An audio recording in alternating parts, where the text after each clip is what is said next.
आप लोगों ने ध्यान दिया होगा कि पूरी दुनिया में गर्मी भाग रही है और इंडिया में तो गर्मी भुंजा बड़ा बना दे रहा है। तो इसका समाधान क्या है? क्योंकि सबके सब एसी नहीं चला सकते। पता नहीं आप उतना बिजली कहाँ से लाएँगे और बिजली ला के अगर आप एसी चला भी देते हैं, एसी सारी गर्मी घर का खींच के बाहर निकाल देता है। बाहर का तापमान और बढ़ जाता है। सारे एसी और एनर्जी खाने लगते हैं। ये फीडबैक लूप हमें जला देगा और ऐसा किया भी नहीं जा सकता। तो इसका कोई लॉन्ग टर्म सॉल्यूशन हमें चाहिए, लॉन्ग टर्म समाधान चाहिए। तो वो समाधान के लिए हमें वापस टेक्नोलॉजी में जाना पड़ेगा लगभग 200 साल पहले, जहाँ पे हम लोग एब्ज़ॉर्प्शन एंड एडज़ॉर्प्शन चिलर का इस्तेमाल करते थे।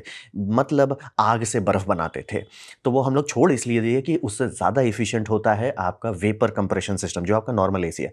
प्रॉब्लम है कि हम लोग वहाँ पहुँच गए कि नॉर्मल एसी अब साथ हमारा नहीं दे सकता, क्योंकि आपने ध्यान दिया होगा सारे एसी को लिखा रहता है 50 डिग्री सेल्सियस तक ही वो काम कर सकता है।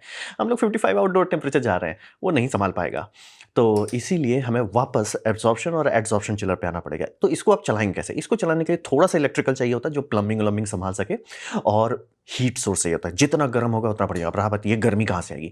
यहाँ पे आपको सोलर वाटर हीटर का उपयोग करना है। ये आप 2-3 तरीके से इस्तेमाल कर सकते हैं। प्लेट पैनल लगा सकते हैं जो सस्ता पड़ता है, वैक्यूम ट्यूब लगा सकते हैं जो ज़्यादा अच्छा आउटपुट देता है, या पीवीटी पैनल लगा सकते हैं। इसमें सोलर पैनल और सोलर वाटर हीटर एक साथ होता है। थोड़ा-सा महँगा होता है, बट आपको दोनों मिलता है, बिजली भी मिलता है और सुसुम पानी भी मिल जाता है।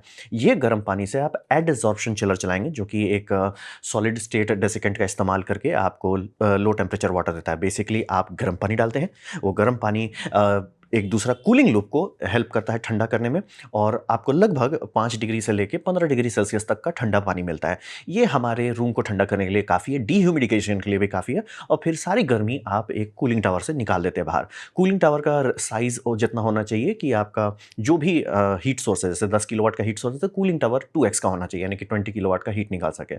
बस आप आराम से, जितना तेज़ी से धूप गर्म करेगा, उतना बढ़िया से आपका सोलर वाटर हीटर पानी गर्म करेगा, उतना आराम से आप रूम ठंडा कर पाएँगे।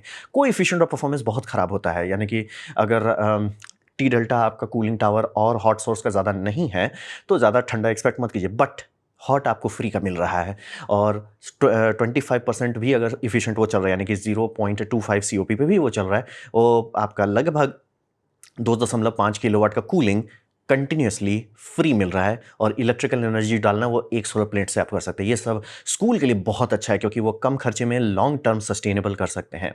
तो और बाय द वे इंडिया में 2-3 कंपनी है, और अगर आप high temperature solar water heater का इस्तेमाल करते हैं, तब तो और एफिशिएंट आप कर सकते हैं। तब आप ऑलमोस्ट 1.2 सीओपी अचीव कर सकते हैं, यानी कि 2 मेगावाट का अगर आप हीट कलेक्ट कर रहे हैं, लगभग 4 मेगावाट का आपको कूलिंग टावर चाहिए, और 2 मेगावाट का कूलिंग कैपेसिटी मिलेगा। ये डिस्ट्रिक्ट कूलिंग के लिए काम आ जाएगा।